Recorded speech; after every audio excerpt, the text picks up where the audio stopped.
现在这个时间段是河豚一年四季里边最肥美的时候，那我们今天就要用它做一个春天的味道——烧河豚。几个东西一定不能吃，要把这些筋膜剪得干干净净。河豚的苦胆剧毒，不能吃；河豚腮、河豚的肠、河豚眼不能吃。把它们都处理干净以后，河豚就变成了这个样子。抓住一边，开始撕扯，完整的河豚皮给它取出来。在河豚肝上面，咱们浅记花刀，玻璃剑。河豚皮直接冷水下锅就可以。花雕酒，河豚皮已经快速的收缩了，咱们直接给它们捞到凉水里边，把鱼皮上的这个白膜一定要给它清洗的干干净净。锅里边少放点底油，多放一些的老姜，煎出姜香油，河豚肝入锅，里里外外咱们给它全部煎透，煎到它微微的有些焦的时候捞出来。大豆油、五花肉片，炒出它的这个油脂，葱姜蒜的味道完美释放，美丽的河豚让它们有一个初级的收缩。10年陈的花雕酒，顶级的酱油，白糖、白胡椒粉，释放出浓郁酱香，放清水，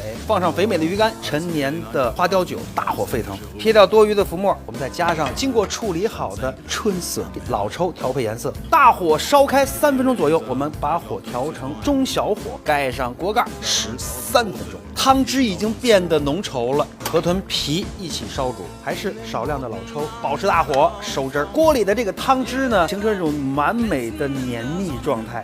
出锅，香浓适口，嚼性十足，你怎么能够让自己不迈开脚步寻找春天吧？有毒有毒！拼食战狼，拼水吃河豚，就上。